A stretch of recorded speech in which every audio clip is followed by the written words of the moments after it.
अब हम हर भारतीय को, आप सबको बहुत बहुत बधाई देना चाहते हैं। और यह बधाई हम आपको इसलिए दे रहे हैं क्योंकि हमारा देश यानी भारत पूरी दुनिया में सबसे बड़ा देश बन गया है। लेकिन जीडीपी के मामले में नहीं, बल्कि जनसंख्या के मामले में हमने चीन को पीछे छोड़ दिया है और अब भारत पूरी दुनिया में जनसंख्या के मामले में वर्ल्ड चैंपियन बन गया है, नंबर 1 बन गया है। संयुक्त राष्ट्र का कहना है कि जून 2023 में भारत की आबादी पूरी दुनिया में सबसे ज्यादा 142 करोड़ 86 लाख होगी, जबकि इसी दौरान चीन की कुल आबादी 142 करोड़ 57 लाख होगी।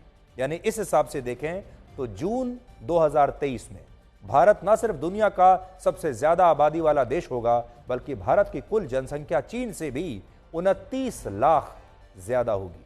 और ये आंकड़े बताते हैं कि भारत में जनसंख्या का जबरदस्त विस्फोट हो रहा है, होता चला आ रहा है। लेकिन इस विस्फोट का शोर ना तो सरकारों को सुनाई देता है और ना ही हमारे देश की अदालतों को सुनाई देता है। आजादी से पहले वर्ष 1941 में जब भारत अविभाजित था, तब भारत की कुल जनसंख्या लगभग 39 करोड़ थी, जिनमें मौजूदा पाकिस्तान और बांग्लादेश की आबादी भी शामिल है। सब कुछ मिला के 39 करोड़। लेकिन भारत के विभाजन के बाद जब वर्ष 1951 में देश में नए सिरे से जनगणना कराई गई, तो उस समय भारत की कुल आबादी 36 करोड़ थी। लेकिन पिछले 72 वर्षों में यही आबादी 36 करोड़ से 142 करोड़ तक पहुंच गई है।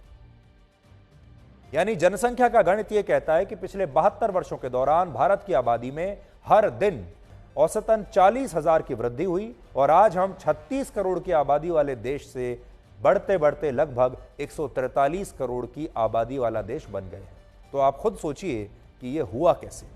यह बात इसलिए भी ज्यादा परेशान करती है क्योंकि वर्ष 1950 में चीन की आबादी 55 करोड़ थी, यानी तब भी चीन हमसे बहुत आगे था। लेकिन आज उसकी आबादी है 142 करोड़ 57 लाख और हमारी आबादी उससे ज्यादा है। जबकि वर्ष 1950 में अमेरिका की आबादी थी 14 करोड़ 80 लाख, 15 करोड़ मान लीजिए, जो आज सिर्फ 34 करोड़ है। यानी इतने वर्षों में जितनी वृद्धि भारत की आबादी में हुई, उतनी वृद्धि किसी भी देश की जनसंख्या में नहीं हुई है।